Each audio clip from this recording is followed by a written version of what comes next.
voice of the people asking for help. That's what I was trying to do, was help people. I'm Daredevil. I have made many mistakes, but I accept the debt I'm paying because of them. Prison has changed me. What is it you're saying? I want to make a deal. Welcome everyone, this is the Comics in Motion podcast. I am Chris Phelps, your host, and my co-host and good friend is Mr. Dave Horrocks. Hi Chris and hi guys, welcome to the Comics in Motion podcast. What we like to do here is we like to review media like movies, TV shows and games that are based on comic books. Myself, I'll be reviewing the media mainly from the perspective of a comic book reader. I messed that up, didn't I? Long-time comic book reader. I'm a co-host, Chris, will be reviewing mainly from that media perspective, and we'll walk through our given choice of the week, and we'll meet somewhere in the middle.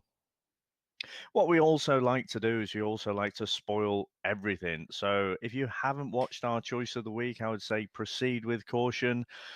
I would normally say that, but this week I'm going to say just stop the podcast, go and watch this right now, and then come back to the podcast and have a listen. Now, Chris. Yes. What's happened this week? Well, not a lot really, Dave. The one good bit of news, and it's a big shout out to our friends Mike Lee Graham and Mike Garley. They're our final Halloween one-shot has actually hit its Kickstarter target, and I think it's just smashed through it as well, which is great. So that's definitely going to be coming out to any of the listeners. If you have backed it out there, thanks a lot. And the guys, thank you as well. So I'm really pleased for them two guys because they put a hell of a lot of work into it over the last few weeks. And that's just from us meeting them, to, seeing it on the social media, Dave. And obviously we had MLG back on last week for the Halloween review. So I'm really pleased for them both. Yeah, and it was a good episode. I enjoyed listening back to that. Lots of good fun and good laughs. But I have to say, I was getting a little bit anxious. I mean, when Mike came on to do the recording for Halloween, I think I said, I'm pretty confident they'll smash right through that target. But it was getting closer to the deadline, and I was feeling anxious for them. Obviously, we'd backed it as well, so Yeah. We wouldn't have potentially been able to benefit there, but from the end product. But I don't know if it was to do with the Comic-Con and the push there, but like I say, they did smash through it right at the end, but it was getting into the last couple of days, wasn't it? Yeah. And I think, like Mike said last week, they thought it was going to, he thought it was going to hit it within a week or so, didn't he? And it did go out of the blocks really quick, because I think when we interviewed him on episode 40, which was the start of October, it was at about 60% then, wasn't it? And then it really slowed down to, I think he said it was 88 when it last week, Dave, when I think you mentioned it last week. Yeah.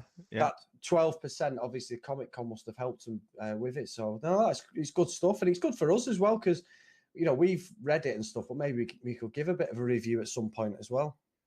Yeah, I mean, we did say we'd have the guys back on. I mean, Mike's going to come back and we're going to go through Superman 3, I think, aren't we?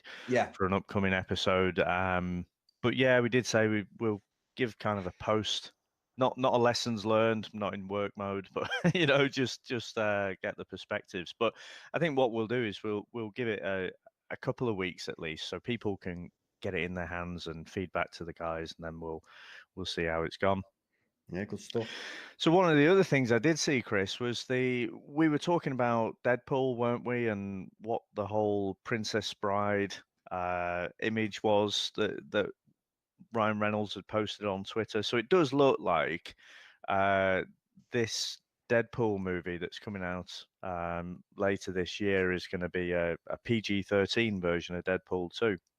Yeah, I'm intrigued by that. And also, I think you analyze stuff a lot better than I do, Dave, and you're just straight to the point. I'm going to quote you now. What is the point? I don't, as much as I love both Deadpool films, I absolutely love them, and especially Ryan Reynolds, but I don't know what the benefit is of doing this. It's a really bizarre and strange thing. Like, obviously, some of the reviews we've done, like Judge Dredd, like Spawn, they were cut down to PG-13s when they were actually R-rated or 18 in the UK for a reason, to try and appeal to a certain audience. But I don't know why a film that's actually been released, you would then cut it down to a 13 and reshoot stuff. I don't know. There's only one reason. There's got to be only one reason. It's money, surely. It's the studios wanting to get it out there. And I said, you know, certainly my kids, you know, they like, you know, the look of Deadpool. They think they like Deadpool, even though they haven't really seen him in anything. So I think it'll be a much wider audience, and we'll see, I guess. In terms of the final product, I don't think it's going to be as good as the R-rated version. Deadpool as a character needs to be R-rated. And I know I'm a little bit surprised at Ryan Reynolds, actually, because I think he canvassed, you know, quite hard to get the film made in the first place, but also that, you know, the tone of it had to be right. It couldn't be Disneyfied, you know, to dumb it right down and make it for kids. So we'll see. We'll see what comes out. But, you know, of course I'm going to watch it. Yeah, I think I agree. I agree.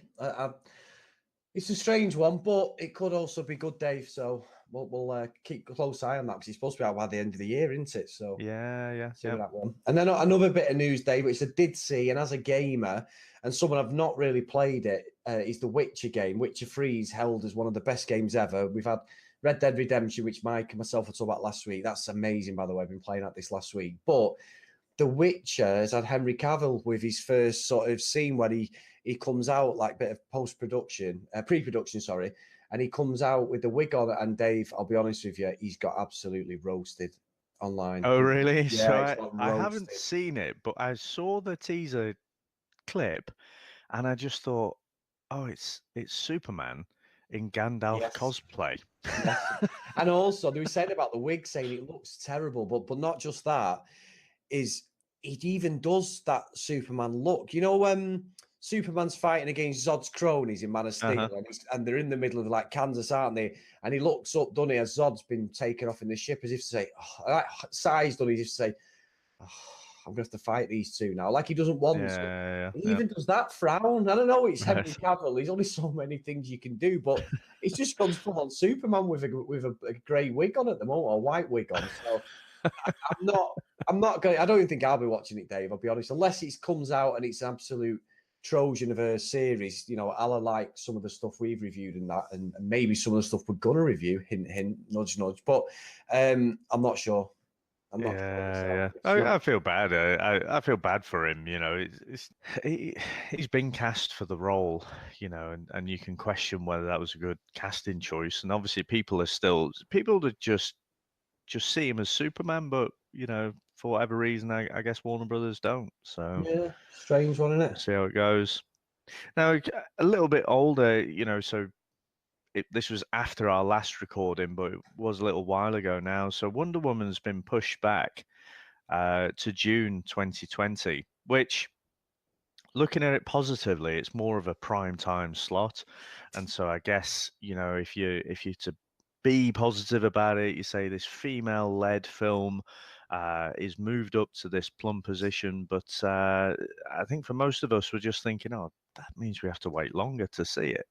Yeah, it's true. It's like the Dark Phoenix one as well, isn't it, Dave? I know next year Avengers is just going to decimate everything, isn't it? The Avengers 4, or whatever it's going to be called. So maybe that's why they've moved it. But I don't know. I'd like to have seen it, to be honest. I do like Wonder Woman, as you know. We've reviewed it, and myself and Jamie, and I absolutely loved it. So I know you like it yourself. So yeah, it is good, and I think we'll be getting a trailer actually. Now that you mentioned Avengers 4 and whatever it's going to be, and I don't pay too much attention to, is it going to be called this? Is it going to be called that? Don't really care, but I think there is going to be a trailer coming out later this month. So although I'll be steering clear of all the speculation about what it might be as much as I can, and certainly anything that's going to spoil it, as soon as that trailer is going to drop, I'm going to be watching it.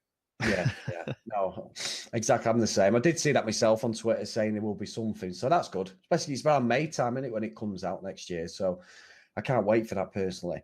Now, Dave, moving on from the news, we have a couple more reviews I think we're going to get into today. Now, I think, I could be wrong, Dave, please correct me. I believe I'm first today. I think you are.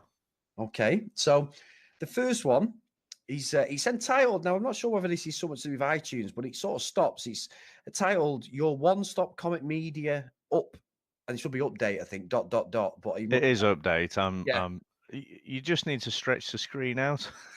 Yeah, it's not doing it on my phone. It's not doing it on my phone. It's no, your phone. It's not very good. But I'm looking at the full thing. All right. Well, apologies. So update there, and it's by Sharp-Stevo. So this is Steve-O's review, and we've been in contact with him. So he has left us a voicemail review, Dave. So if you just bear with me, I'll just put it on. There are lots of comic, Marvel, DC kind of podcasts out there. These two guys inject some real quality into what they do, and that's what makes this podcast stand out for me. Chris and Dave are not only entertaining and fun to listen to, but their knowledge is deep. By taking the different perspective of the comic reader and the media consumer, they really bring the subject to life. Informative, eminently listenable, and good quality stuff. Well, thanks, Steve, there for your Irish Jamaican accent there. That was fantastic. You can see where your roots are. That's a great review. Very good. I like that. I like that, Chris. It's not just Irish, though, is it? It's Northern Irish you're trying to. Well, my granddad's from Northern Ireland, Dave, so I know that one better than Southern. Right. So, oh, really? And you just delivered that? Yeah. I hope he never listens to the podcast. No, you're too deaf to, Dave. He won't be able to win it anyway. Sorry, Grandad. oh, dear. I thought that was pretty good, actually. I'd take the Mickey, but... Yeah, it was good. It was all right. Wasn't bad. He went a bit John Barnes at one point. It was nearly going Get to your first pass. Get to your first pass. Why is it when you talk about John Barnes, you just can't... Of all the stuff that he did in football, you just can't do anything other than refer to that Lucasade advert. New isotonic Lucasade spot.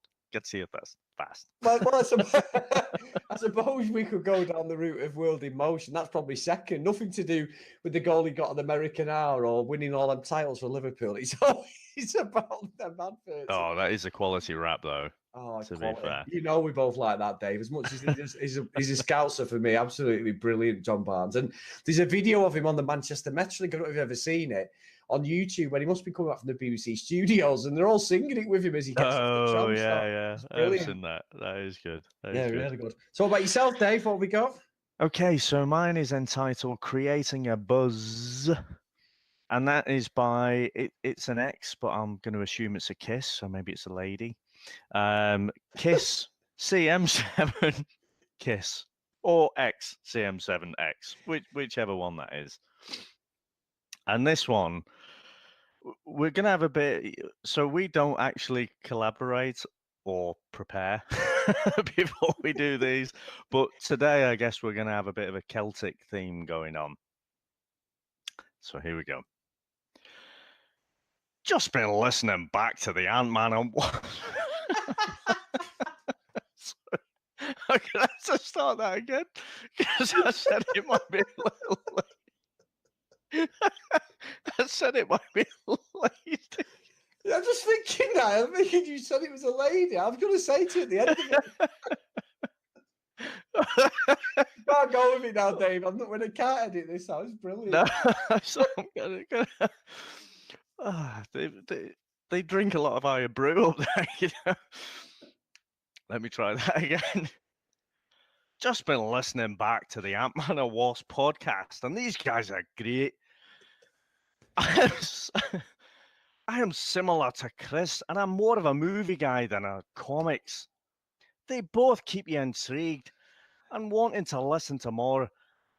And they both really know their stuff and are really passionate about everything they speak about.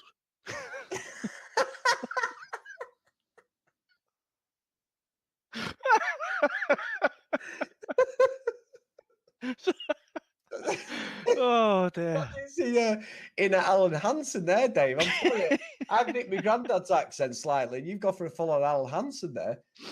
Well, I don't know. I mean, I was aiming for Glasgow, but I'm not sure. I'm not sure. It's an amalgamation of everything, isn't it? But thank you very much. Yeah, and Mrs. Please... or Dave, I know and lay off the iron brew, possibly. And just just not to offend anyone, CM7 was the competition winner, so please enjoy your headphones. So please take it. So you'll be able to listen to that impersonation in glorious sound quality. Yeah, very good. Dave, that was probably better than mine. That was really good. Really good. No, Oh dear. So I just Chris, St. John, and then he went up for Alan Hansen. So we'll have that. St. Greaves is brilliant.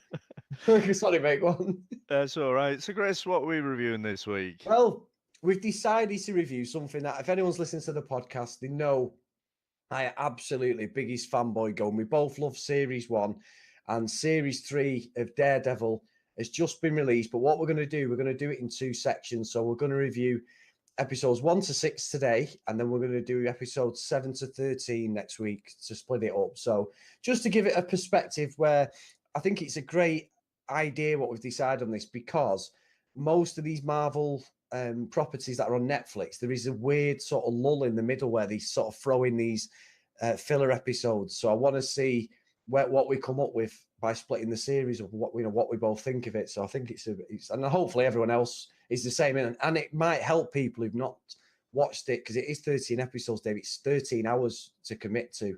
You know, it's not a bad thing for me and you to do as our art form, to actually go and watch these things and do the podcast. But for a lot of other people, binge watching is the way, but it's a big commitment. So hopefully by listening to our podcast, they'll watch the first 6 episodes, or I might watch all of them by next week for our next review. So Yeah, no, it's great. And if you go back to episode 10, we do go through the whole of the first series, and we do all of that in one episode. But we're just trying this format out, and we think this will work a little bit better.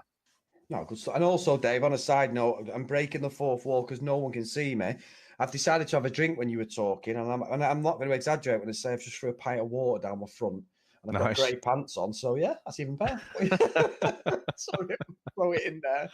But no, you're right, and I think it's a good little way of doing it. This as well, it helps people out there, instead of, as we know, we do say we spoil it. So please, as Dave mentioned before, we will be talking about these 6 episodes as always, like we do with everything. But because it's quite a current thing, don't let it ruin your view. Please view it and come back and agree with us, or listen to it and then watch it yourselves and see what you think. So you've got 2 choices before we go any further, guys. Very good. So should we go into a bit of comics background? Yep.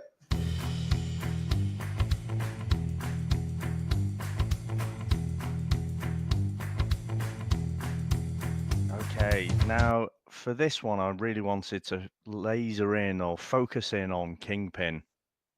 Now, we obviously met Kingpin, who's a big part of that first series, wasn't he? And spoilers for series 2, which we will go back and review at some point, but he does appear in that. But he's not really a running theme through it. It's more about the Punisher and Daredevil, isn't it? Series 2, but he's fully back into this series, and for me, it's a lot better for it. Now, he first appeared in Amazing Spider-Man number 50 back in 1967, and was created by Stan Lee and John Romita Sr.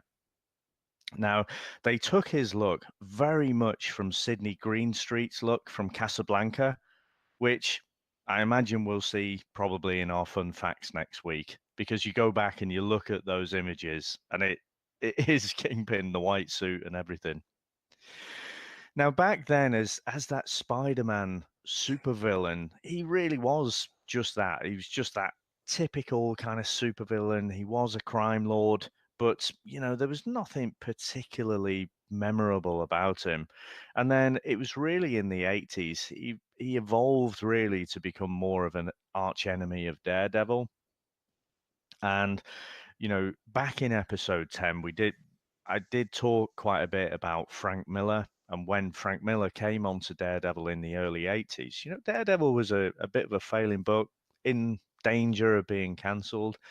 And he really changed the tone of it and then made it one of Marvel's best-selling books.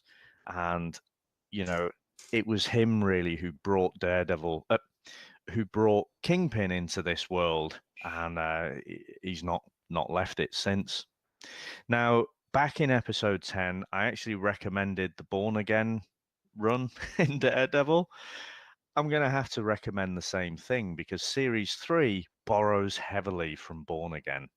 A lot of the things that happen in Series 3 are taken straight out of that book. Now, that goes from issues 227 to 233. And again, if you like the Daredevil Netflix series, you like the tone of it, a wider recommendation would be to say, go and read any of Frank Miller's stuff. Because for me, this is the Netflix Daredevil series. It just is Frank Miller's world. Now, there have been some absolutely fantastic series since. You've had the likes of Ed Brubaker, Brian Michael Bendis, Kevin Smith, massive comic book fan. Wrote things like Mallrats, Chasing Amy, another one that I've forgotten the name of. But yeah, he wrote some of Daredevil as well, or a run of that. I think it was Guardian Devil. So Daredevil is absolutely one of my favorites to read. And again, it's kind of because they leave him alone. He is in that shared universe, but he's not running off with the Avengers, and in 20 different books. So consistently, Daredevil has been one of the best Marvel books for decades now. But definitely, I would say go back, read that Frank Miller stuff because it's just awesome. And it lays the ground for everything that's come since. Now, Chris, what about the series background? Yeah, well, I know obviously episode 10's a long time ago, so I'll go over briefly a couple of things and just concentrate more on how it's been received, I think, Dave, because again, series is starring Charlie Cox, English actor as Matt Murdock, Daredevil, and a great return, Vincent D'Onofrio as Wilson Fisk, the Kingpin. I think great introduction in the third series. Second series was all about the Punisher and other things going on with Elektra. That this series, it's just purely about these two, which is good. Recurring characters, same again. Foggy's back, which is Eldon Henson, Deborah Ann Wall, who's obviously Karen, Stephen Ryder as well. So we've got all of the same characters are back, produced by Marvel TV, again, in this time in association with ABC Studios. Eric Ollerson is the showrunner, and series creator Drew Goddard was acting as a consultant this time. So same people on board. There's a bit of controversy about it, Dave. Not too much, but due to the fact that the series was supposed to be out last year. Now, they did say they were looking to try and get it released, by the end of last year, early part of this year. And there was rumours going around that the series was pretty poorly received, in like private screenings and stuff. Mm-hmm. But that simply wasn't true. There still wasn't a date on when it was going to come out. But because of the schedule of Defenders, Iron Fist 2 second series, they just simply put it back to October. They actually said, it's nothing to do with that. The series, and they even said on the private screenings that the series was well received and it was back to, the first series form. Now, we haven't reviewed series 2, but I still like series 2 as well, obviously. So I'm not sure what them comments are about, but that's genuinely, and it was shown around Comic-Con last year that it was coming out, but we didn't actually get a trailer until the 4th of October properly this year, which the release date was the 19th of October. And they released all 13 episodes again, which is quite good. Now, critically, Dave, I've got to go onto this again. Unbelievable. On Rotten Tomatoes at the moment, it's at 93% approval rating of 30 critics' reviews, which is fantastic. Oof. The user review, which now bear in mind, last week I think it was 6 point something for Halloween, so it was above average. This is at 7.55 already, which is really well good for for the actual user reviews. That's really above average without a doubt. And everybody was saying a lot of it's to do with having the Kingpin in Vincent D'Onofrio's performance as the Kingpin, which we'll get into. Fantastic. On Metacritic, which is a bit more critical, I thought I'd try them out this week. They've got it at 71%, which is still good as well, Dave. That's really good, and that's off a few hundred reviews, so you can't go wrong with this at the moment. And that's really it, to be honest. There's not anything other than what we've been said before. Very good, very good. So I guess all those rumors about it not being received, I mean, quite often I'll hear a rumor and I think, well, it's come from somewhere. But having watched this series, I cannot believe that was true. And I think it does seem genuine that they just want to stagger these series out so they don't release them all in one go, because not everyone will binge through them in the first few weeks, will they? So No. I think, what I would say, so obviously we're coming off the back of just having Iron Fist cancelled, just having Luke Cage cancelled. So there does seem a little bit of turmoil in this whole Defenders verse. But showing my hand a little bit, they always seem to bring out their A game for Daredevil. Yeah, I agree. I think Daredevil, and it was the first one to come out, to be fair, Dave, but Daredevil is the first property they had on Netflix. But for me, it's head and shoulders above the rest. But I also think Luke Cage was a strong second season. I know we haven't reviewed it.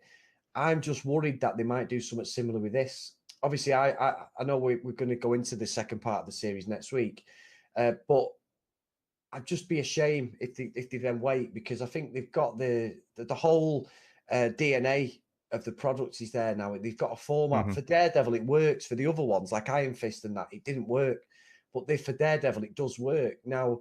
Yeah, and you mentioned you haven't finished Jessica Jones. I actually think I rate Jessica Jones higher than Luke Cage, to be honest. I just think it probably was, in my opinion anyway, just Iron Fist that dragged the whole thing down. And, even Defenders, when that came out, it was fairly Iron Fist centric. And so it was pretty, well, we'll review that, I'm sure, in the future as well. So I won't tip my hand too much about that.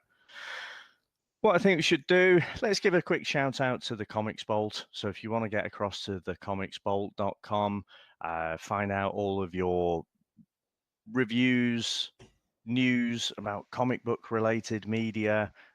Chris and I are the movie reviewers for that site. So this is a blatant plug, quite honestly. But it is good. We're contributors, but we also go on there and read stuff as well. So it is a really, really good site. And again, none of this clickbait nonsense. If you want to go and read it, go and read it. Also, give a quick shout out to the Britpodscene. So again, britpod.com. This is a collective of independent British podcasts that we're part of. And as I mentioned a few weeks ago, we're going to put in a few of these ads just to give you a flavor of some of the other great podcasts that we've got in this collective. So we'll be right back with you after this short break. Get out! Everybody out! It's coming! It's coming! I can't believe the cheek of it! Absolutely ridiculous. Outrageous behaviour! Scandalous. The audacity! This could be a life or death situation. Show me your bum. There's no money. There's no money left. It's all gone into Bitcoin. And it costs you to play with terrarium for a lost snake. I am a real doctor. Hang on. Is this porn? No, It's not porn. No, it's not porn. definitely not. No. Game of Thrones, Jim Appel, Jim on Toast, Jim Bob. What? In my opinion, there was a total lack of things being stuck up other things. The Comedy Geek Podcast. Search for Comedy Geek on your favourite podcast app. Okay, so we're starting off and we're picking up right where the Defenders left off, aren't we? Yeah. Where we basically, we won't talk too much and spoil what's happening there, but at one point you're thinking Matt is a goner, but you do actually see at the end of the Defenders, even, don't you, that he's in bed recovering. So we get to see he gets washed out into a sewer, and he basically ends up getting picked up by a taxi driver and taken to Father Paul Lantham. Lantern, yeah.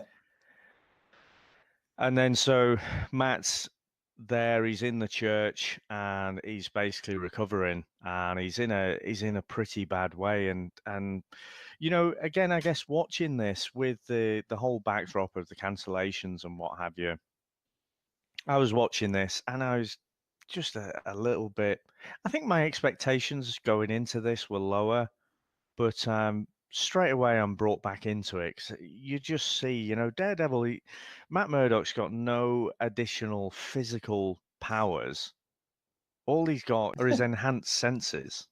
You Yeah. know, so physically, when he gets beaten to a pulp, you know, it takes him a long while to recover. And so he's got he's deaf in one ear. You know, he's kind of lost, what he had, all of his powers, all of those additional senses and whatever as he's recovering. And so you really sort of feel for him. And again, you snap right back into this universe. So straight off the bat, I was loving this. Yeah, I'm the same, Dave. I think, I think what's strange. I don't know what it is, and like you said before, Daredevil's a property. We both said it. Daredevil's a property that they seem to put all the right production people on, all the right fight choreographers, all the right storytellers on, and everything. And for some reason, within the first couple of scenes, the quality already is better than the Defenders. You know, Yeah. we were looking forward to the Defenders. I know we weren't doing the podcast, but privately we spoke about it and that. And this is pre-Comics in Motion, and I was really looking forward to it, thinking this is going to be good. This Luke Cage, Jessica, going to really tie in, and even that missed a beat. And having Daredevil in it was just like a peripheral figure, wasn't he? Really, I know it was mainly about Iron Fist and that. So straight away, it's as if you've washed the hands of the Defenders. So which I'm all in, and I think the intensity and the actual storytelling in Daredevil is a level above, Dave, a total level above. I don't know whether it's the director, the writers, as they come together, to collaborate with, and the producers, but there's just something with this, absolutely beat for beat. It's absolutely on the money. It's like Iron Fist feels like it's a defibrillator and you're trying to get a heartbeat back on track, because it's when you have a heart attack, it's an offbeat. This is a great analogy. What an analogy. But it's like it's off a beat all the time, Iron Fist. But whereas Daredevil is just constantly in tune with everything. It's like a proper metronome, in it. It's just constantly beating to the right beats all the time. And I think the grittiness of Matt comes through so much, and the torn soul that he is, and trying to save his friends and stuff like that. It's really well put together. This first half of the episode is brilliant. Yeah, and so I think the source material generally is better. I mentioned before, didn't I? I just love the Daredevil series and the amount of great stories that it's had, and I like the other stories. I mentioned the Immortal Iron Fist run by Ed Brubaker. I really liked, and so I think you've just got better stories to choose from as well. But it does seem as I mentioned before, they do seem to bring their best people on to Daredevil. But a big part of the character, a big part of Matt's life is his faith. Yeah. And obviously, what we get to see in this opening episode is that he just has a crisis of faith, and he's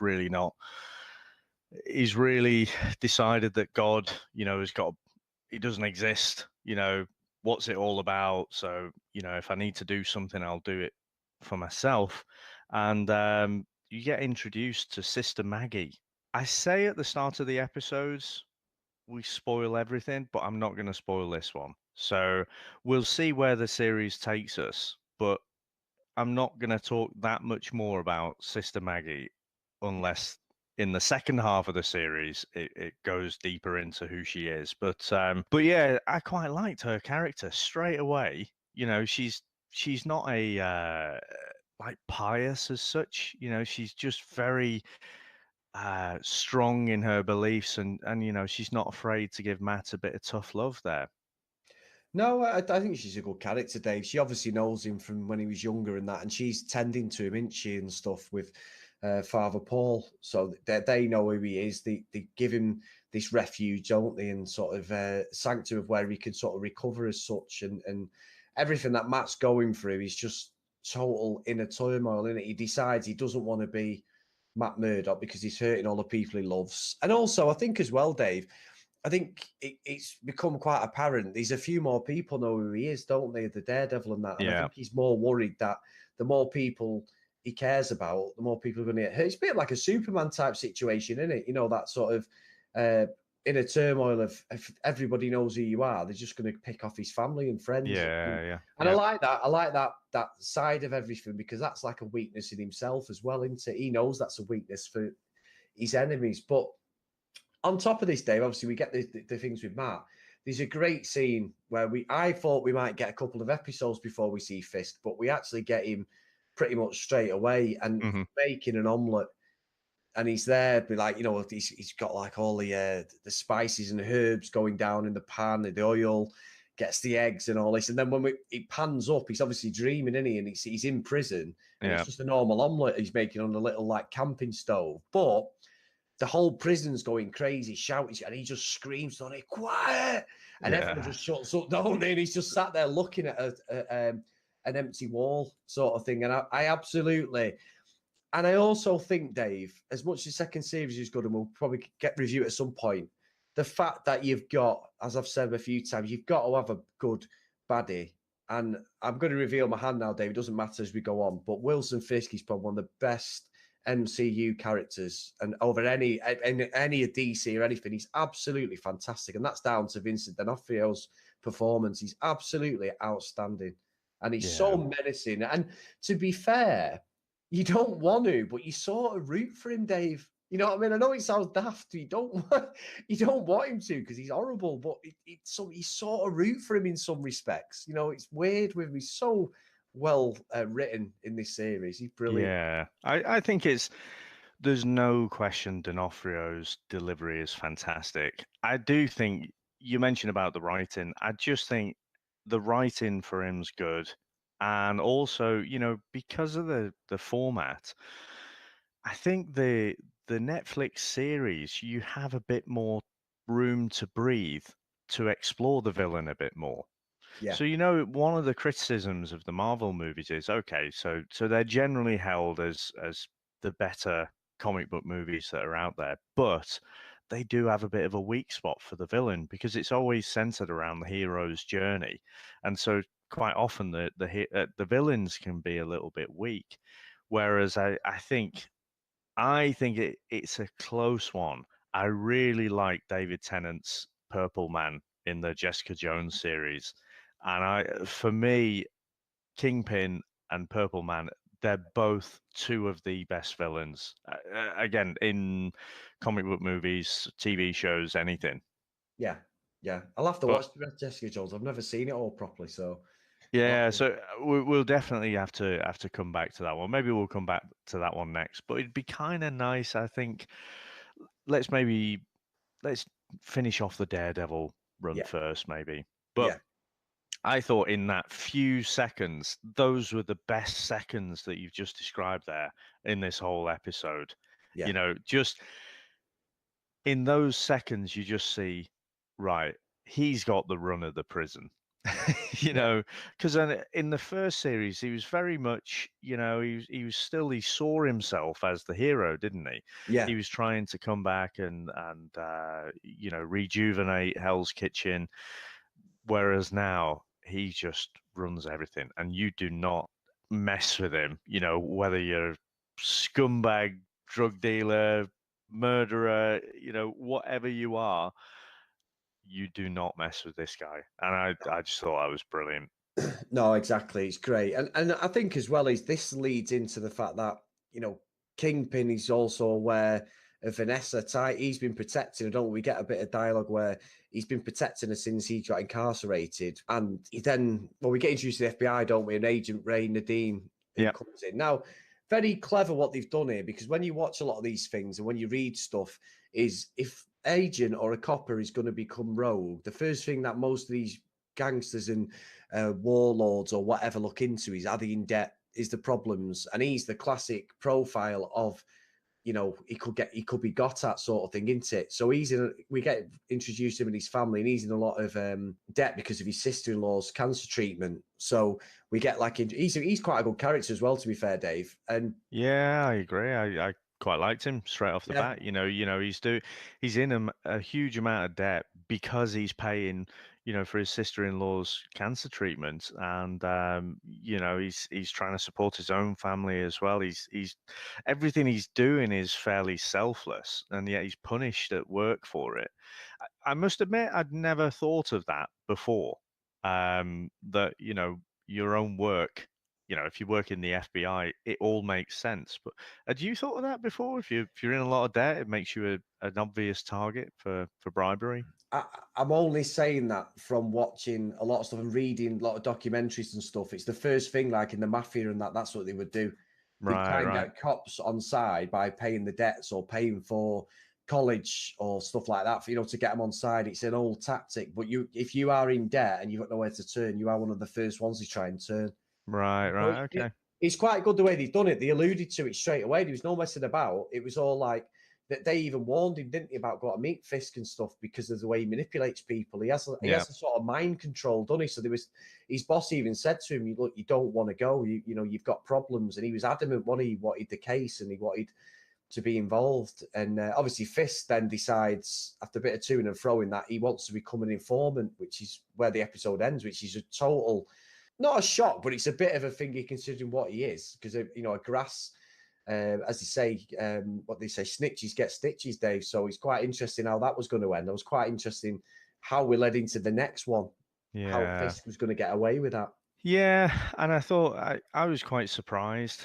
And again, I was just along for the ride, though. I'm thinking, oh, right. I mean, he does obviously have his weakness is Vanessa, and it's the fact that she could get dragged down with him that he's saying, oh, okay, then, okay, you got me. I'll give everything up, just to protect Vanessa. So I was just kind of going along with it, at this point. And so he gives up the Albanians, doesn't he? The Albanian syndicate. And so, he, Nadim, who's, got him talking, more by luck than any kind of interrogation. He was just fed up, wasn't he, in the interrogation? He was just like, look, just tell me to go away and we'll sort it out. But yeah, so now he's the golden child, isn't he, Nadim? Because, they get to bring down these Albanians and Fisk's information has proved quite valuable. Yeah, and I think as well, Dave, we both know how powerful Fisk is. I think when you're that big of a crime boss or someone who's so scary in prison, you don't even have to do anything. You sort of thinking, well, no one's really going to go at him, but we do get a little scene, don't we, where he goes into the gym and obviously everyone's turning away from him, even though they know he's grassed. Nobody is going to have a go. But then this bloke decides to come over and he does actually stab him, doesn't he? He gives him a bit of a shank. Shanking. Yeah, shanking. And then Fisk absolutely just nails him, doesn't he? Absolutely. The guy, he's about to kill the guy, isn't he? And he stops, doesn't he, at the last second. But nobody jumps in. You'd think the other prisoners are jumping because he's classed as a grass and nobody touches him, which I thought was really powerful, to be honest. Yeah, I mean, we won't allude to what happens later, but, at this point you are thinking, okay, so he's grassed, A goes to B, you're going to get stabbed. But, it's funny because, in the way he's drawn and everything, you just think he's an out of shape, overweight guy. But that, him doing the old bench press, it appears over and over in various comic panels. And, he's mostly muscle, in the comics. So he's certainly more powerful, stronger than your average human. Yeah, definitely. And as well, obviously, from that attack, Fisk does a deal with Nadim, doesn't he, to say, look, he wants sort of home detention, doesn't he? Like house arrest, which they willingly agree to for more information, because what's played out quite well here is with the Albanians, and that is Fisk is trying to sort of PR himself, and he's sort of trying to help get the streets of Hell's Kitchen clean again and all this. But really, we know there's an ulterior motive, isn't there? And one thing I wanted to ask you, Dave, is obviously what happens now is there's a convoy. Fisk, he's going down the street and they're taking him to his back to his sort of apartment, and they get attacked and everything, which is fine. Now we get a bit where the vehicle's upside down. He's panicking a bit, Fisk, and he's obviously in an armored control vehicle, so they're firing bullets at him. These guys, we're not sure who they are. We're pretty certain it might be the Albanians, but we're not sure at this point. And then he can hear all the voices, so you think, right, well, it is the Albanians. And then we get introduced then, don't we, to Agent Poindexter, or Dex, as he's called. And he is unbelievable. His shooting skills are just amazing. Now, well, you might, I don't know if you can tell me, this is just from my personal thingy, Dave, but Poindexter is a word and a name that's used in loads of different things in America, in programs, in films. I've heard it so many times. Is it origins from this Daredevil comic? Or is there a word? What does it mean, Poindexter in America? Because I've heard it so many times. You know, when you said that, you're going to ask me, I thought you were going to ask me something about the comics. No. So I don't know the original origin of the word, but I can Google it. Hold on, I'll do this. So Poindexter, according to Google, is a boringly studious and socially inept person. Right.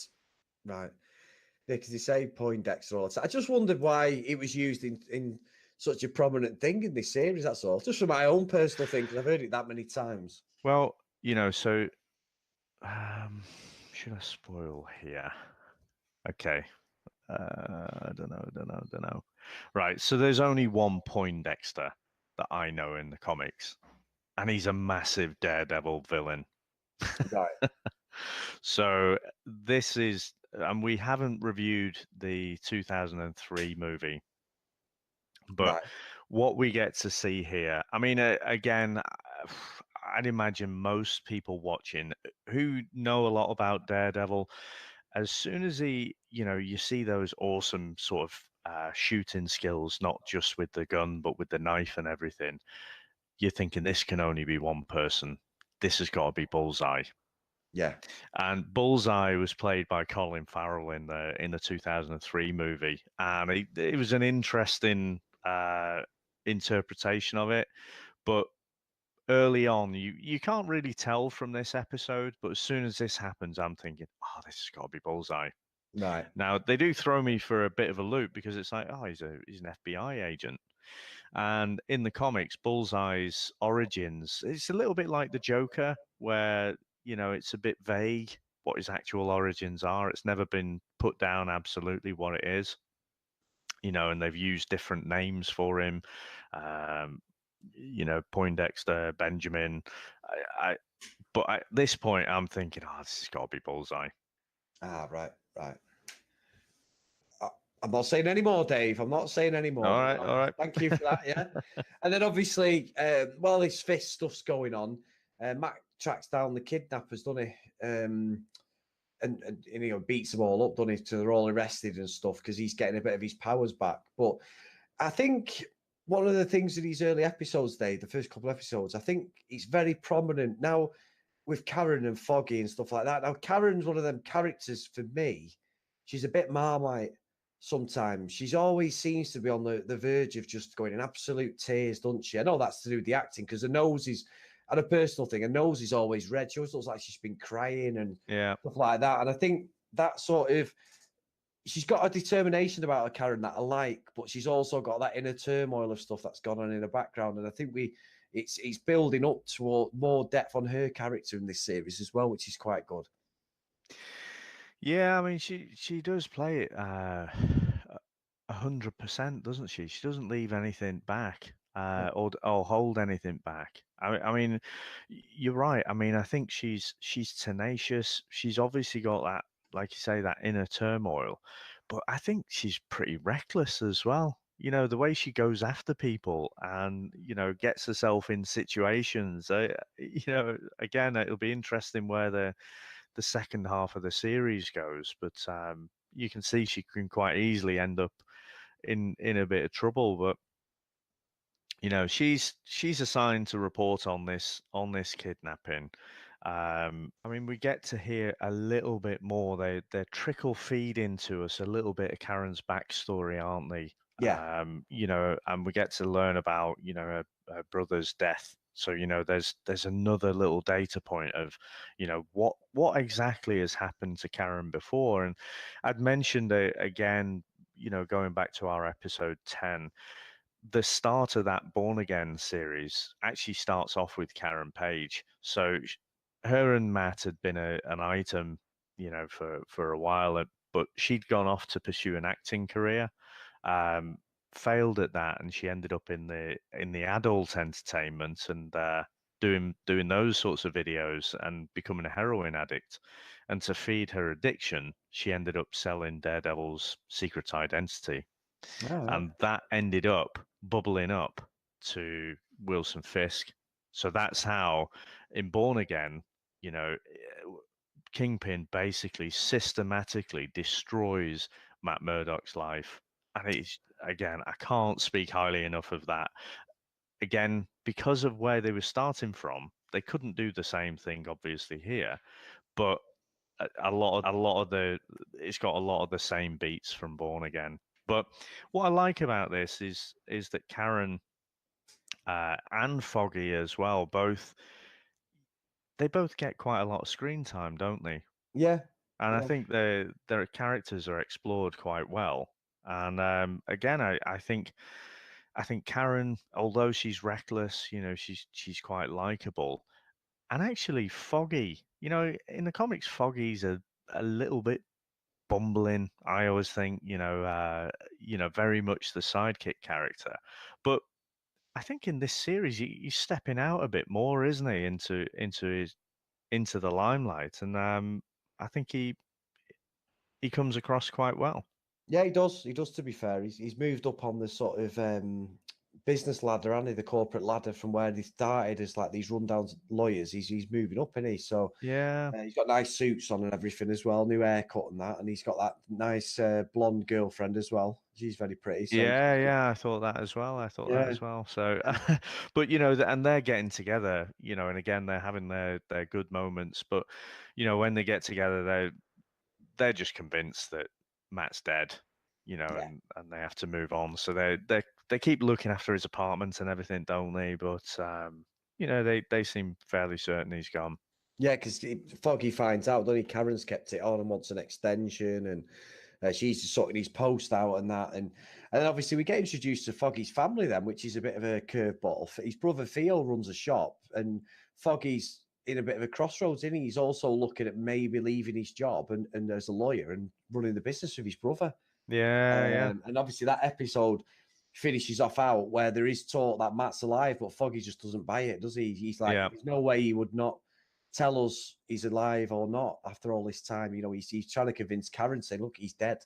I've tried to think, say he's alive, and I've tried to think he's alive, but he's dead, and she's convinced he's alive and he thinks he's dead. So it's quite a good little bit of interaction there with him. We obviously know he's alive, and we get a couple of things where Matt just has a few near misses with Karen, doesn't he, where he's out on the street and that and going out and around and stuff. Yeah. So it's quite good. But that's the end of episode 2. Now episode 3 starts really good. We've got Fisk now in his penthouse, but Karen, being the investigative journalist and pain in the backside, she learns that it belonged to Neda's father, in Rostom, but he'd sold this seized penthouse, which is what the FBI are putting Fisk in. It's one of their actual penthouses. Mm-hmm. And he'd actually sold it to Fisk's lawyer, Benjamin Donovan, who's the same guy out of Luke Cage, who's the same solicitor. So yeah. There's obviously something gone on there. For Fisk sort of knew that if he could manipulate the right people, he'd get in a building that he already owns. Now, obviously, Foggy as well, he goes to the DA, doesn't he? Because he wants Fisk returning. He knows there's stuff going on within this building. They can't prove it. And obviously, we get into, you've got Dex there now. He has a couple of interactions with Fisk. We've got Nadine going in as well. They've got cameras everywhere, haven't they? And the only place where there isn't cameras, Dave, is his bedroom. Mm-hmm. And we get all this interaction where Fisk is trying to manipulate Dex, and Dex having none of it, and he eats his sandwich, done in that they have like a sandwich on a plate. Yeah. He eats it, and he's basically telling him to, get lost and up your sort of thing. And I know you're trying to manipulate me, and he's like, "Oh, you're a great marksman. Where'd you learn to do this?" And Dex just cuts him off, doesn't he, a few times in this episode. But you can see with Fisk, it never alludes to it, but it's almost like he's got some sort of mind control over people. Very, very good at what he does, the Kingpin. Well, I think in the first couple of episodes, again, you're just taken along that, what Fisk is doing is out of genuine fear for Vanessa. Yeah. Whereas I think in this episode, you start to see a little bit more about that manipulation, and the fact that Foggy and, Karen are chasing after him. They know what he's like, and he's trying to manipulate the situation. And, he's asking, like you say, he's asking Dex all the questions. And like you say, Dex is having none of it. Kind of reminded me of Dark Knight, where Joker says to the guy, and he's just trying to get the guy to beat him up. It reminded me of that. And again, so that threw me a little bit. I'm thinking, oh, maybe this isn't Bullseye, because he seems quite, straight down the middle at this point. But clearly, he's on Fisk's radar, isn't he? That this is a guy with significant skills, and he's interested. Where did he get those? And he can obviously tell this is someone who might be of use to me. Yeah, exactly. And he's got an inner turmoil, which is what he's, what we know Fisk will play on, don't we? So at this point, Fisk is the no nonsense in the penthouse, no furniture, he's just sat on a chair, and they're watching him 24/7. While this is going on, obviously Matt's investigating like the hotel and stuff like that. But we get this really good, actually. He has what could be only described as a devil on a shoulder moment where he's got Fisk following him round.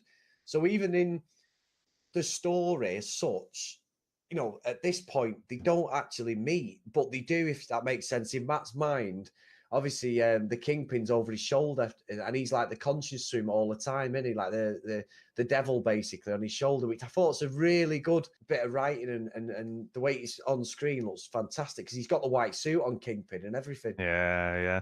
And I think it's great because, again, Matt's being driven to that point of insanity, isn't it? It's not normal to have someone like talking to you right there, especially your arch enemy.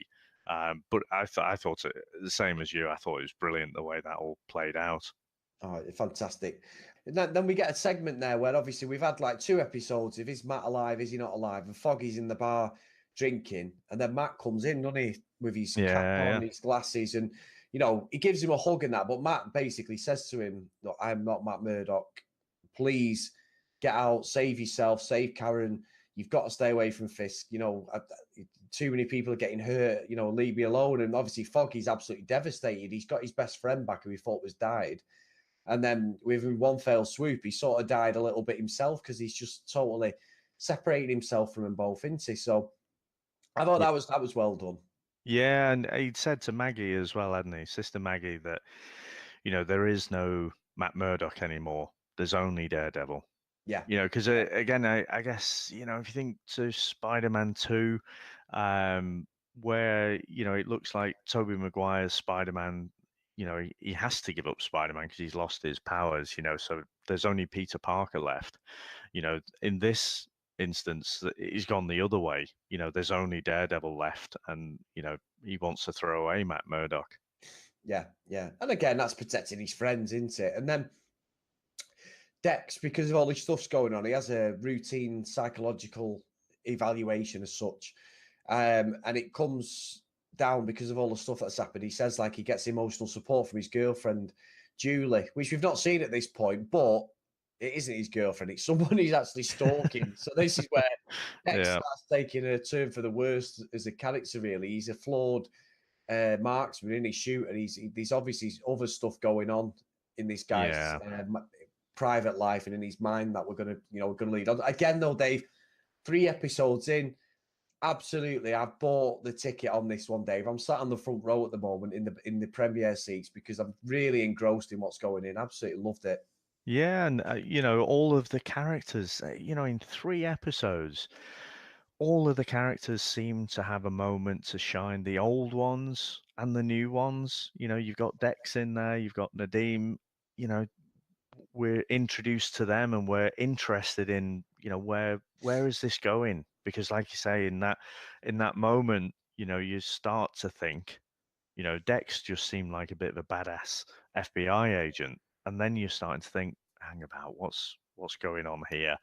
And Nadeem at this point, and actually all in this first half, I'm like, okay, is he completely on the right side? Is he not? I can't quite work him out, but I'm certainly interested in where it's going. Yeah, I agree. And I think Dex has done a couple of things. There was one incident with the Kingpin in this one where he actually turns all the cameras off, and it's you can see he sat there, isn't he, the Kingpin, Fisk, and all the red lights go off, all the cameras, sorry, in the room. There's about 6 of them. And he comes in and he starts having this dialogue with him, doesn't he? He starts distracting the other agents, or go and get me a coffee, or go and. Okay, so Julie, we see he runs into Julie, doesn't he, at the bar, at the hotel bar, so where Fisk is being incarcerated there, and this is someone who he's been stalking, and what I thought was a bit different, I hadn't seen this done before, is you've got Fisk and he's reading through, he's managed to get a load of information on Dex. Dex is in his target, in his crosshairs, and he wants to know more about him. And he's reading through all these transcripts about his earlier life, and you're suddenly taken, into Fisk's mind's eye kind of thing, aren't you? So he's still very clearly in his apartment, but you can see the characters. You've got a young Dex there. He's throwing at the wall, and he's making a little dent in the wall because he keeps hitting exactly the same spot each time. And he's having a dialogue with his baseball coach there. We get to find out a little bit more about Dex, and that he's got no parents. We don't know what's happened to the parents. He obviously takes baseball very, very seriously, and then the coach brings him out of a game, and so he kills him. But not only does he kill him, he kind of throws. It was a trick shot, a John Virgo special, wasn't it? So in off some ricocheted off something else, and then just smacks him in the head and takes him out. So, again, you can see Fisk reading through all these transcripts of what's being talked about, but he's just imagining how this would happen. And I thought it was a brilliant way to do it, to be honest. I hadn't seen that before in this Netflix series, and I just thought it was really good. No, I did as well. And again, though, Fisk, Dave, you can't keep a good crime lord down, can you? He's just got everything. All the fingers are still there. He's playing the game. The FBI know he's doing something, don't they? But they just can't.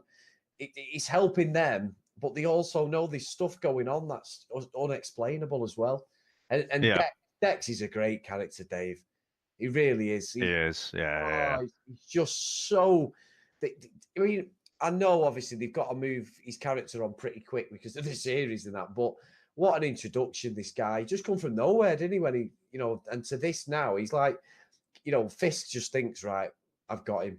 I've definitely got him here. How am I going to get him? I'm definitely going to, and it's all, the things are all coming in place, aren't they? And working in motion. And what he tries to do with people, it's a very much what he would use in real life, I suppose, in like with counselling and stuff. But he's trying to make Dex use Fisk because he's codependent, so he can't function without Fisk, and that's what Fisk is good at. He makes people dependent on him, which is really clever. Obviously, fear as well, but what he does, he comes through with. If he says he's going to do it, he'll do it, and that, I think that's where these people become sort of thing. And obviously, they're scared of him as well, aren't they? But it's really clever.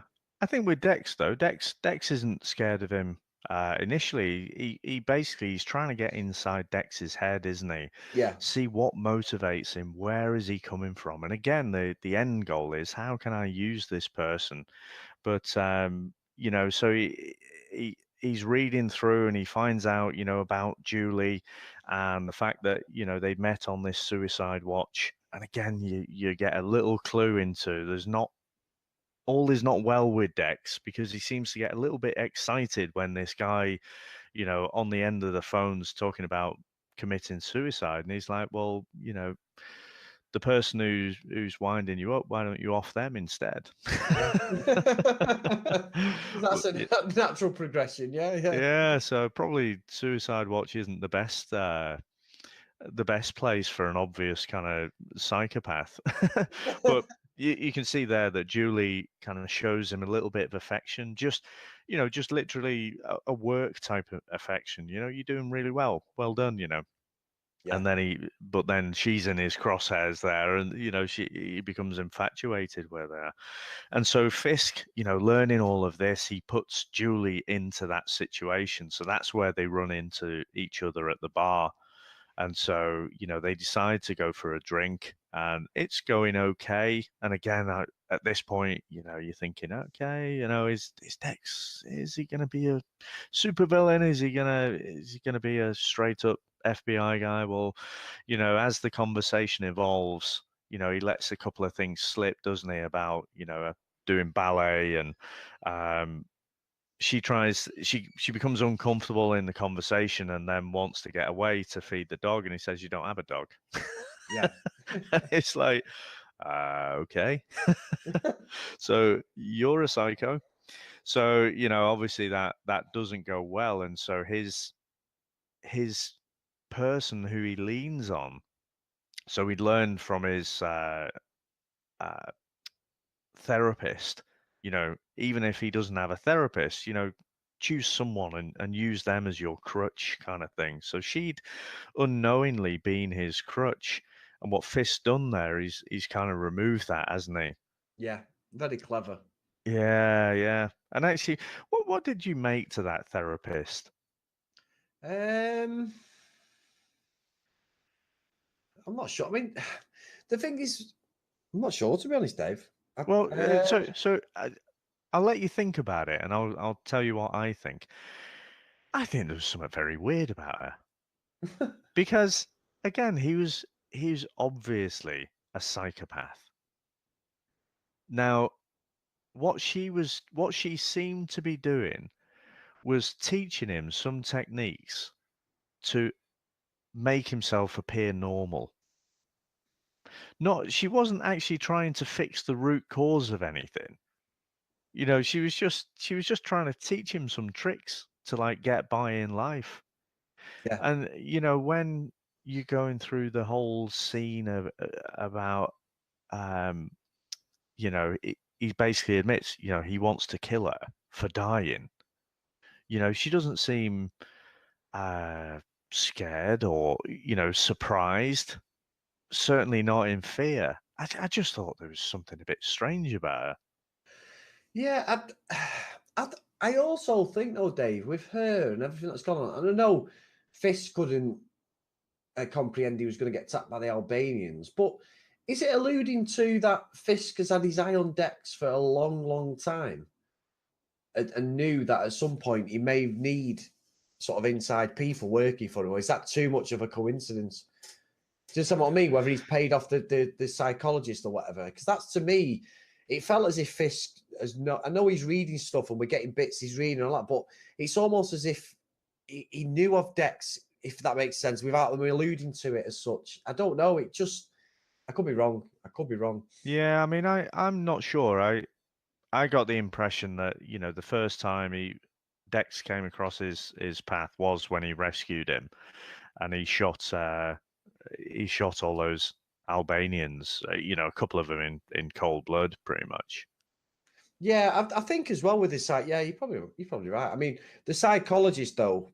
I mean, that was it's just bizarre. That's where I'm thinking with the psychologist. Is it something?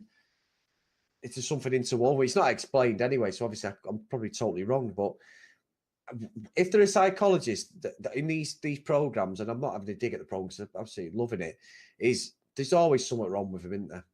There's always they're getting their own personal gain out of it as much as they're trying to help somebody. And it was a bizarre line of questions as well, I think.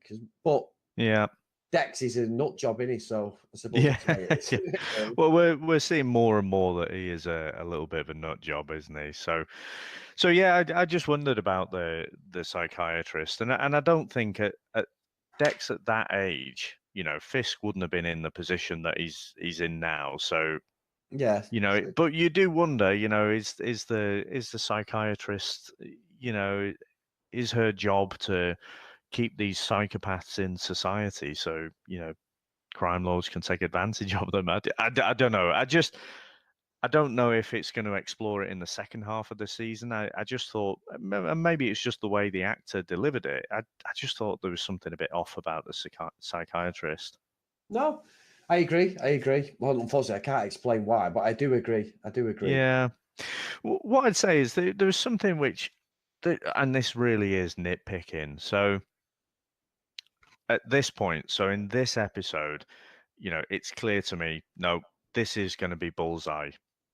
Because when Dex is throwing at the wall, he puts a cap on, and there's a little symbol on his cap, which is very much like the Bullseye symbol. You don't have the crosshairs there, but it's very much that. Now, I was interpreting that this was all in Fisk's mind, so that he's just imagining how they look, how the tone of the conversation and everything. It's not a flashback. And I thought, well, obviously that's a little nod and a wink to the comic fans out there. It's like, look, if you know what this symbol is, you know who this is. But I just thought, well, if that context, that detail would not be in the transcript that Fisk was reading. So I just thought that seemed a little bit strange to me. Yeah. But good spot as well, to be fair. But yeah, so after that conflict with Julie's left Dex, that's where Dex goes up and he turns the cameras off and has it out with Fisk, doesn't he? This is where the seams start to burst a little bit with Dex. He's sort of losing it a little bit, and you can see Kingpin's just getting his grip on Dex, and he's starting to win that battle. Yeah, because he could have grassed him up really to the FBI, because some of the Albanians he killed were in self-defense with him, so they were investigating him. And he said he acted, lawfully and saved my life, sort of thing. So Dex knows he's manipulating him, but at this point with his character, it feels as if he's in quicksand. He can't get away from his clutches, and he's getting closer and closer to the Kingpin, whether he likes it or not. And obviously, he's still called a Fisk at this time. But yeah, and then a side note in this episode, Dave, before we get to the end bit, is you've got Foggy's running for district attorney now. So he thinks the only way to get Fisk and that is to go up and go for it as the district attorney. So he gets a lot of support by the NYPD, because he goes to one of their conventions, doesn't he? And they're having a dig at him, and he gives a really, really good speech, which is really well received. And they give him the backing, because they're lazy and they know Fisk is just a cop killer, an absolute horrible man. So Foggy gets that respect, which is good. It's really good, to be fair. You get to see like Foggy, the charismatic politician, don't you? And again, I just thought this was a really good episode for him. And actually, the whole of this first half of the season, I think he's just really stepping up. And he comes across really well. He does. And then obviously Karen, she's doing a side investigation. She's getting a lot of pelters from her editor at the paper that she works, because she's going off piste all the time, and he can see the problems it's causing. And she realizes that the man who bought the hotel is a guy called Felix Manning. He's the English guy, isn't he? We sort of get introduced to him. He's like a fixer, isn't he, for Fisk? He's been looking after Vanessa and stuff while he's been in jail. But Dave, I've got to lead into this.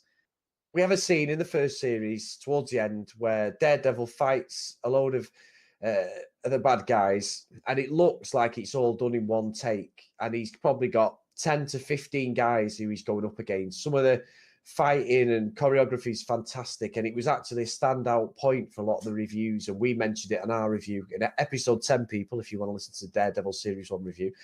And then in the second series, we get another scene, spoilers, by the way, if you're not listening to watch series 2, with the Punisher. He's in jail, and he fights about 10 blokes to get to Fisk, and then him and Fisk have a fight. And this looks like it's filmed in one take, and it's absolutely fantastic the way it's all put together. But Dave, when you say hold my beer, this next section is a definite hold my beer moment. It's absolutely amazing. When he met Matt, and Matt came back for the first time and said, like, stay away, I'm going to be Daredevil. He did steal Foggy's wallet. So he's got Foggy's details, credentials and stuff. He then gets himself in, puts his suit back on and that, as Foggy into the jail. And he's got an informant there, and he's trying to get the informant to give him information regarding Victor Sufi, the Albanian leader who's locked up. And as he looks over, as Matt's talking to him, one of the Albanians is there, and he jumps up and cracks Matt and sort of gives him a bit of a thick lip. Matt takes it, obviously, you know, as he can. But the prison guards and orderlies make a big thing of it, and we're saying to him, like, look, you've got to come with us because of health and safety and liability and stuff. We need to examine you. And I didn't see this coming, Dave. I don't know about you. I did not see what was going to happen coming after this. And it just then transcends into an eerie feeling of Mac's in a lot of trouble here.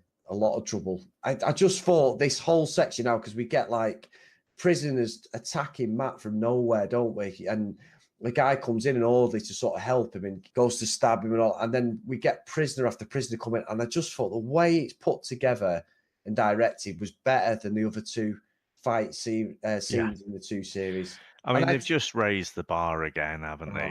Amazing. Amazing. And I think I believe this one is one take, genuinely one take. So not just made to look like it.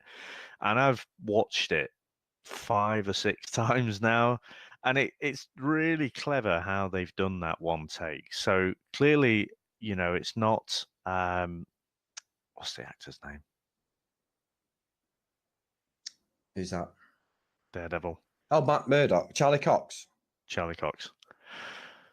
Isn't it weird you got CCMM? Charlie Cox could be a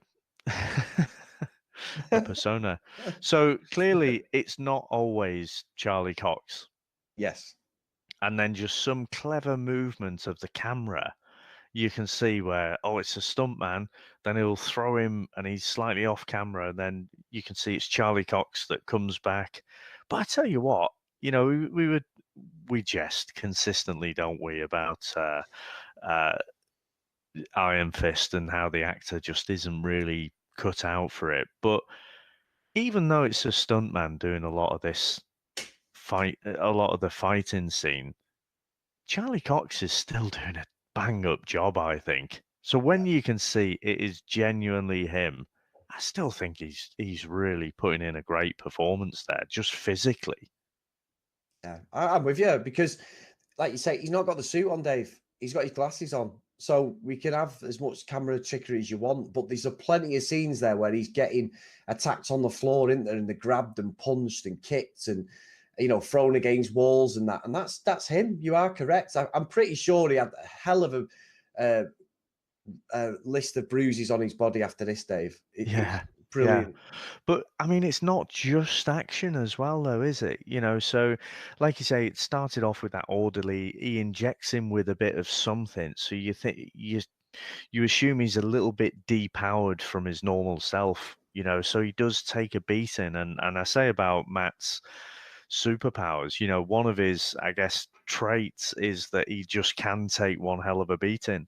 But it's the acting in amongst the action that's still all part of that one take. So, you know, he does manage to he ends up with the Albanians, you know, and it's them that give up this name about Jasper Evans. You know, that's where he finds out, you know, because they're trying to get back at Fisk, so they give up his name. And then, you know, that's all still part of that take. So you've got all that action going on, and then you've got this bang up acting, and the camera has not stopped. All that you've seen is that, you know, sometimes it's Matt, sometimes it's a stuntman, but it is just, I've never seen anything like that in movies or TV. No. I mean, you know, in Kingsman, we talked about Kingsman, didn't we? And that whole church scene, it looked great. And again, that looked as if it was one take, but there was some really clever editing where, you know, they'll zoom in on someone's back and then zoom out, and it's actually a separate take. And that's how they managed to glue it all together and make it look like one take. I genuinely think this is one take. And I just think the amount of choreography and planning and practicing that must have gone into that was unbelievable. And hats off, you know, that for me, best thing I've seen on TV or movies in terms of just action, and then having the acting all in there as well. Just absolutely brilliant. I mean, that on its own, send that to Asgard straight away. No, I agree. I think what caught me, Dave, was it come from nowhere. There wasn't even a sense that there was anything going to happen in the prison. It almost felt, I know it sounds daft, but when you watch it, it feels like a ball going down a hill, and then slowly momentum was building. It was built, and it was like, oh my word! It just didn't stop. It's fantastic. I totally agree with you. And I'd text you, did it, because I'd watched it before you and said, Yeah. you've got to watch this scene. I honestly think it's better than I think the Punisher scene in series 2 was better than the first series, Daredevil, that fight scene, and that was brilliant. But this was just different level, Dave.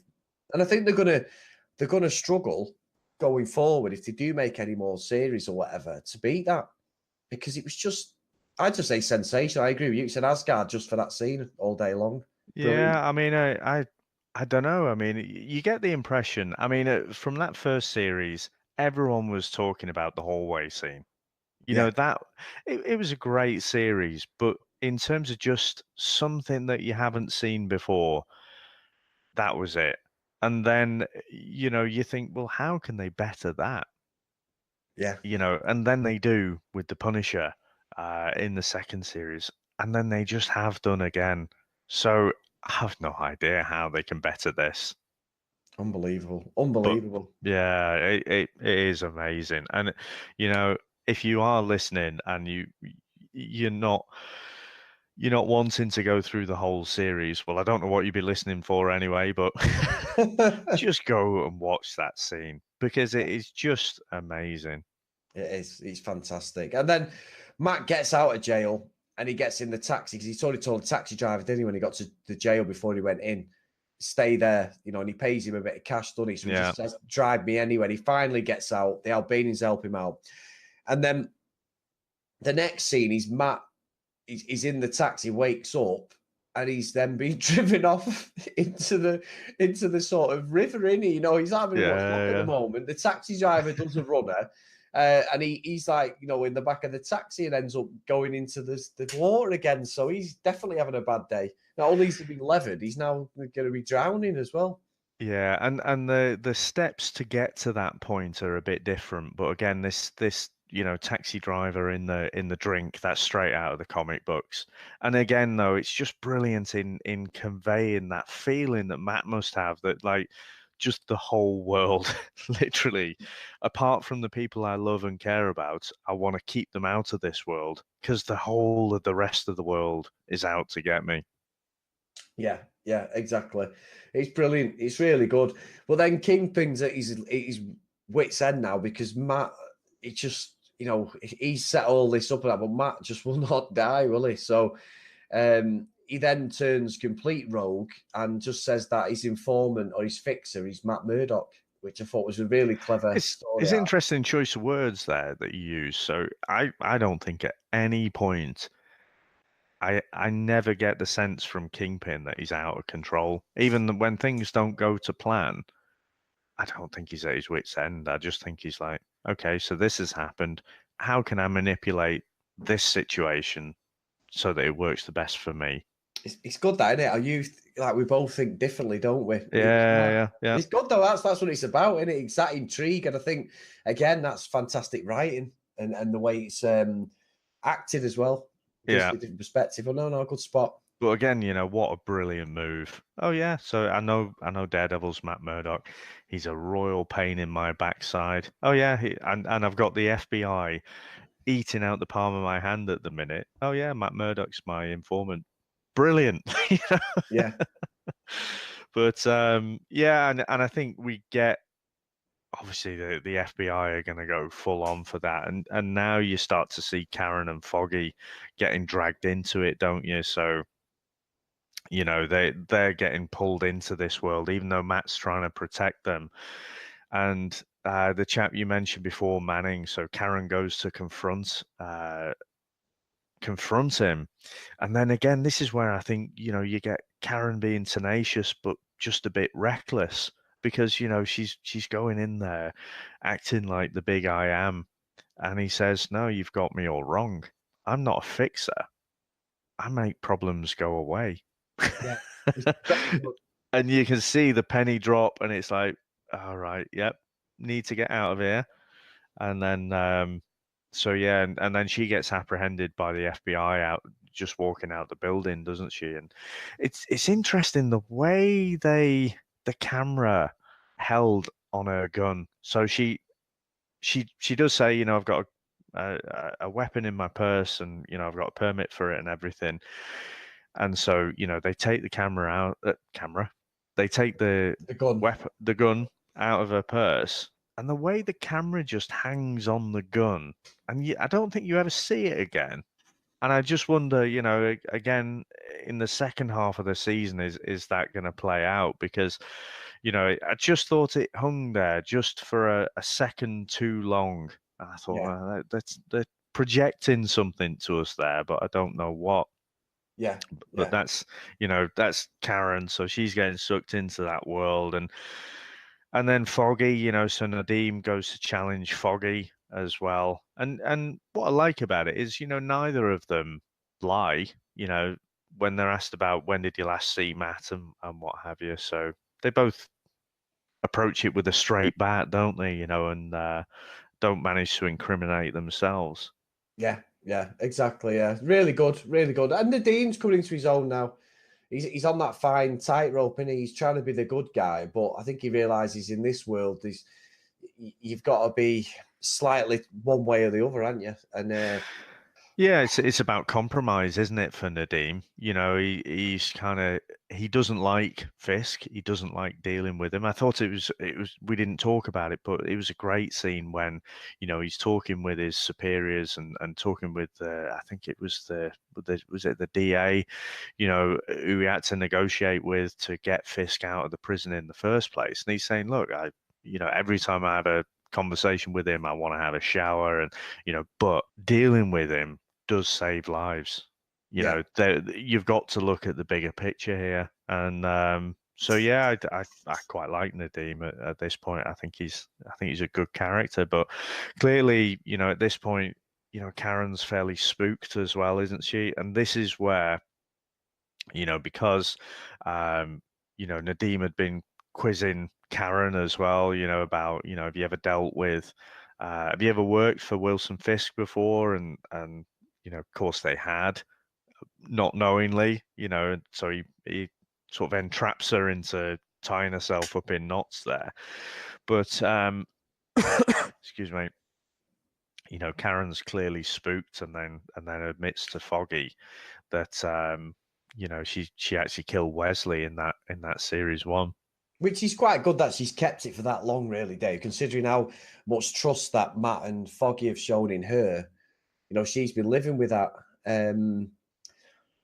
Yeah, interesting. Really interesting with Karen. And I think the layers that they've built up of Karen, they're also stripping a lot away, Dave, in this series. A lot.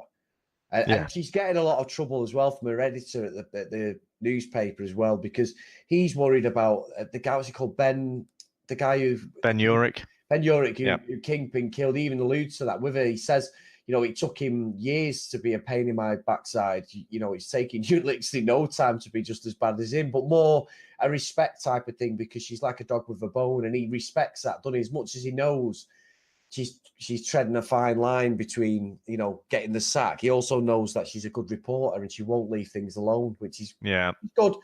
Yeah, and I think that there's still a lot more going on with Karen, because, like you say, she's hidden that.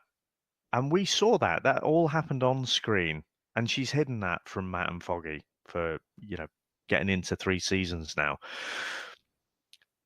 But I'm intrigued about what is her story in this Netflix universe off camera, before we got to meet her in that first episode in the first series. What has happened to her before all of that? So, and because again, you get this sense that she's this tortured character. Again, she'd gone out of her way, hadn't she, to put herself in harm's way. There was that altercation on the street where you got a couple of young thugs, mithering a woman, and then she crosses the street, to put herself in harm's way and get involved. And that seems to be a character trait for her. She just seems to attract trouble or see trouble and then run towards it. Yep. It's really intriguing where they're going to take her character in this second half of the series, and maybe not even then, maybe beyond that, assuming we get a next series. Right, so Foggy organises with Nadine to meet at the New York Bulletin where obviously Karen works and stuff.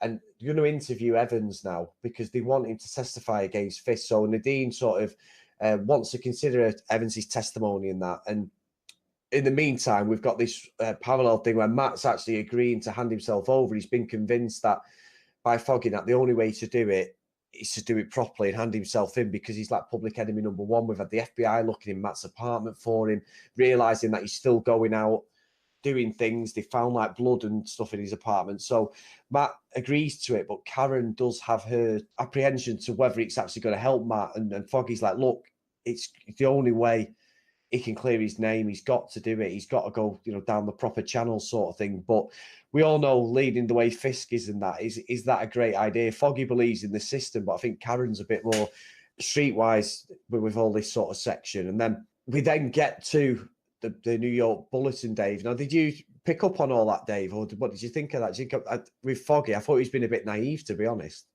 Naive? No, I just went along with it, to be honest. So why do you say he was naive? Well, considering the way people have been taken out and stuff in their time together as Foggy and Nelson and stuff, oh, that's the same person, isn't it? Foggy and Nelson. Matt and Murdock. Nelson and Murdock, sorry. And the way these things have gone, I know obviously we were thinking about stuff we've seen in the past, but Foggy's sort of trying to believe as he's going for the district attorney thing that this is going to help everybody in Matt, and it's going to help Matt's case in it. And Matt sort of, as a prick of conscience, he's like, right, okay, I'll hand myself in sort of thing, doesn't he? Yeah. I mean, I think the bit that I took away from this, again, it's just a really small moment for Sister Maggie. And she was saying, well, I thought Matt Murdock was dead, kind of thing. There was only Daredevil. Yeah. And again, she keeps just chipping away at him, and again, I think there's some really good moments for her. And he's saying, well, it's just, being a wanted fugitive is it just makes life complicated, stops being a smart ass. But yeah, so I think, no, I mean, I didn't, well, I guess, yeah, possibly he could be naive. He knows that Fisk manipulates everything, but I guess, he just has to go along with it. Yeah. No, that's fair enough. And then obviously Dex is absolutely distraught over Julie, because Julie's, she's gone, and he's considering committing suicide and stuff, which is quite a bit ironic considering where they met. But then, Fisk interrupts this, Dunny, and just says to him, I've got an alternative.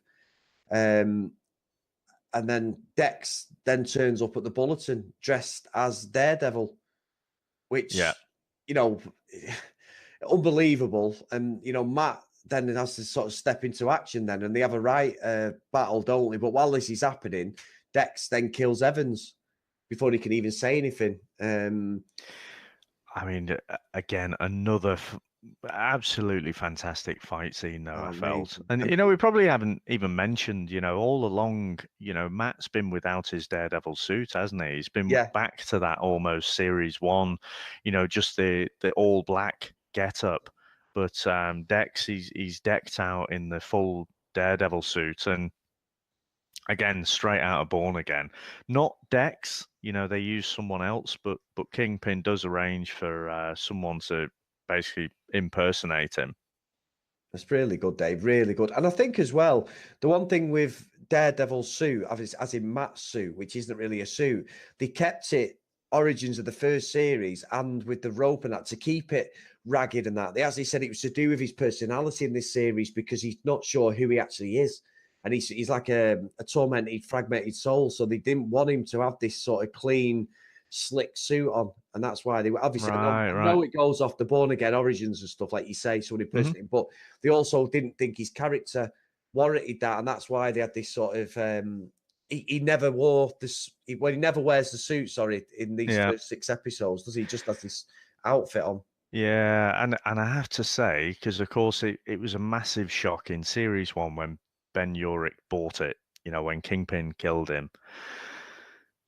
I thought Foggy was going to buy it. Yeah. Because when Dex is stood across the room from Foggy, And again, at this point, I know he's bullseye. So he throws, his baton towards Foggy. I think, oh, he's had it. And Matt just catches it in midair. I was just like, yeah, again. Yeah, that was my Rocky moment. That was like, yeah, get Yeah. in now, kick his ass. Yeah, I was the same, Dave. I tell you what, that was a bit like Avengers when Thor comes in. Yeah.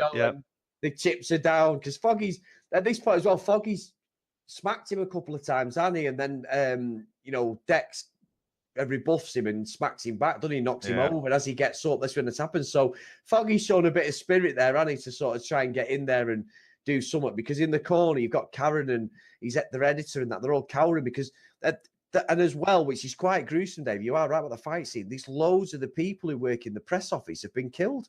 Yeah, there's loads of people who Karen and her editor work with. They've absolutely gone down for no reason. There's innocent bystanders he's taken out. Yeah, and again, as far as everyone's concerned, this Daredevil just going rogue. He's just murdered all these people. Exactly, and Nadine comes in conveniently just as he's escaping. So as far as he's concerned, it's Daredevil who's done all this and massacred all these people and taken out Evans. So great fight scene. Not as good as the one in the previous we talked about previously, Dave, but again, fantastic. Again, the choreography on these things is amazing. And like you say, hats off to Charlie Cox and the guy who played Dex as well. Really well done and put together. I mentioned Colin Farrell's portrayal in the 2003 movie, and it's an interpretation. But I do love this interpretation of Bullseye. It's just fantastic. He's very even stupid little thing, or not stupid, but even silly little things like, how neat his apartment is. Yeah. He's just that obsessive, compulsive psychopath, and it's just brilliant. And like I say, really good fight scene at the end. Again, brutal. He does end up getting the better of Matt. I still think at this point Matt's a bit depowered.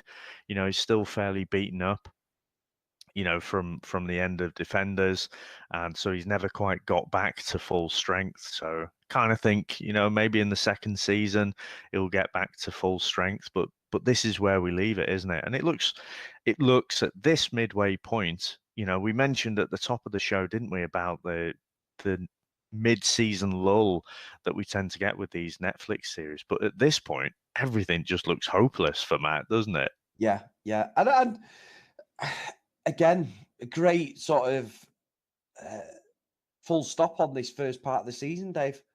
I think it's brilliant. Absolutely brilliant. Yeah. I think, should we? I mean, we are gonna review the first half. Yes. We are gonna score the first half, and then the score for the second half will kind of be the whole season as well. So should we go into that review? Yep, let's go for it.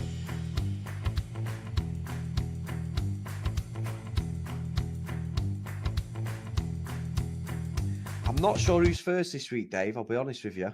I think it's probably me. I think did we let? Yeah. So Mike went, and then you went, then I went. In the Halloween episode. Again, with these Netflix series, because you've got all the other properties leading into, as part of the Defenders, you can't help but look forward to the Daredevil series. But I just, in the back of my mind, I was kind of wondering, can they keep hitting it out of the park for Daredevil when some of the other series aren't? So, I was excited about the series, but also a little bit apprehensive. And so, like we said, you get into the series straight away, and you're into that gritty, murky world, and again, I thought Charlie Cox did was brilliant throughout. Vincent D'Onofrio probably pips him though, just in terms of the role that he was playing. And, again, you're kind of thinking, oh, is he doing it for, selfless? Is he making deals with the FBI for selfless reasons, because he's just madly in love with Vanessa, probably the first woman who's ever shown him affection in that way. Well, no, he's just manipulating everything. And like we said, that moment where he just, he's making his omelette and he just shouts at the prison to be quiet, and they all just, start to be silent. It was just brilliant. The episode 4 is where they had the prison fight scene, and it was on the order of 10 minutes of just one take. Was just something I've never seen before, and just absolutely amazing. I think actually, as soon as we finish this review, I might just go and watch it again. So, and that I cannot wait. So obviously we said we'd do the first half of the season, so I've been in a little bit of a holding pattern. So after I've watched that prison scene, I'm going to get right onto the second half and start enjoying that, because I really am chomping at the bit to see where is this story going to go. And so for me, this is Asgard all day long. I love series 1. I won't say what series 2, because we haven't reviewed that one yet, but I thought series 2 was strong as well. This one, I think, has just raised the bar again. And so again, we're reviewing the half season, not the full season. So it's Asgard at the minute, can go down, but at the minute it's a really strong Asgard as well. Oh, and I think as well, Dave, that's a great thing, because you alluded to that last week when we talked to Mike about Luke Cage. If we'd have reviewed that, and we haven't reviewed it yet, but if we do review it, the first half of that series is fantastic, and then it just takes a dip. And we mentioned that last week, so I think that's fair. Regarding myself, absolutely Daredevil fanboy. Never was a Daredevil fan of the comics, as you know. Never read them or anything. I just got onto the first series because I like the look of the trailers and that. I think they promoted it really well. From there, it's been an absolute steal. Even stuff's come up on my Facebook, Dave, from a couple of years ago, before we were even doing the podcasts and stuff, where both me and you were talking to each other on like the old Facebook memories regarding series 1 of Daredevil, and I'm recommending it to all my friends on Facebook. I think me and you had a bit of a chat on there, and a couple of other people who were into sort of our sort of TV shows and the Marvel. Yeah. I just think the Kingpin Fisk, he's an absolute, what a great actor. We've mentioned it before. I said it when we did the first series in episode 10. It's just fantastic. And I think in some respects, Dave, he outshines Charlie Cox and, Matt Murdock. And I think that's a good thing as well, because he's got such a presence on the screen. He just convinces you, Vincent D'Onofrio, he just convinces you of the character. He's just horrible. He's a horrible, manipulating bad guy. And that is exactly what you want. And he is exactly what we said on numerous reviews, going back to stuff like, Dave, what was the one where they were the Misfit guys? The one of the reviews, I mentioned it in the actual review about you've got to have a good bad guy, haven't you? Because it's no point in being a great goodie. And, What is it you're after? I don't. The Kingsman, like the A-Team, where they were like the A-Team. The Losers. The Losers. Sorry, so you got the Losers, and obviously Jason Patrick's an absolute awful bad guy, and he ruins the film. Really, I know we get the Idris Elba heel turn as such. Spoiler alert. But other than that, he's pretty weak, and he's a baddie. He's just like a comedy camp baddie. Whereas the Kingpin in this, or Fisk, he's amazing, absolutely amazing. And like you say, Matt, Karen, like I say, she's a Marmite character for me. But what an actress, Dave. She has got a lot of plaudits again for this series, and quite rightly so. And I just think everything knits together. And I know I'm basically copying what you said, but please go to see episode 4 and watch that fight scene, because even now, it was a proper jaw-dropping scene, because it come from nowhere and it just builds and builds and builds, and the momentum is so realistic. And it's something with Daredevil that sticks in my mind. What you said about him is this is all supposed to be after the Avengers, in the MCU. There is a timeline that it's supposed to be. It's all connected. Yeah, it's all connected, whether we can see it or not. It is supposed to be all connected on the rebuilding of New York, stuff like that. But it sticks with me what you said, Dave, in one of the episodes regarding that Daredevil is a street soldier, and it may have been episode 10. And even though, he's not going to be able to go up against Thanos and that, there is a place for him in the MCU world. And because it's more realistic, and like you say, Matt's only superpower is his heightened senses and stuff. It's fantastic. Absolutely fantastic. So for me, Dave, it's Asgard again all day long for this first half of the season. Very good. So it's a term that's used in and around comics, street level characters. Yeah. So your likes of Matt Murdock. You typically, you're not your A-listers. I guess you could call someone across in the DC universe. You might call Batman more of a street level person because he's got no kind of superpowers. Now, what probably propels him to not be is all of his technology and what have you. But yeah, no, it's absolutely phenomenal, isn't it? So awesome. So let's wrap it up there then. So I guess if you do like the episode, if you like listening, then get yourself over to Apple Podcasts and hear myself and Chris try to butcher how that reads with a strange accent that we're going to have to try and keep making up. And if you pop us a 5-star review, that really helps us grow the show and helps us get out to more listeners. So, Chris, how are you going to lead us out? You were strangely quiet. You were strangely quiet sat here for about 15 minutes on and off when we're talking, looking at what we're doing, thinking, "Come on, he's gonna drop me in it. He's gonna drop me in it. What we're gonna go out with?" Right. So, Dave, we've had the Daredevil. We've got the Kingpin. We've got Dex, and a slight extension of Dex is Dex's Midnight Runners. Now, Dave, all I can say, everyone, goodbye. And as David Brent once said, come on, Eileen.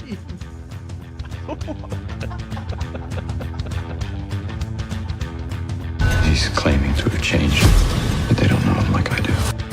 The last time that we spoke, you threatened me. That is something that I cannot forgive. I'll stop him for good this time. There's only one way to stop me, but you're not going to do it. You sure about that?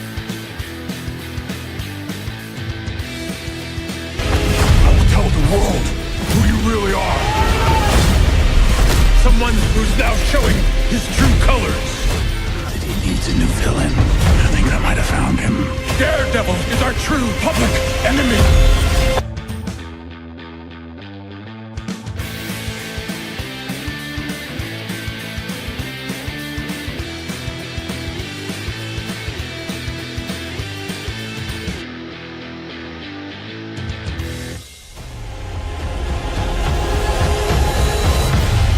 Who are you? I'm Daredevil.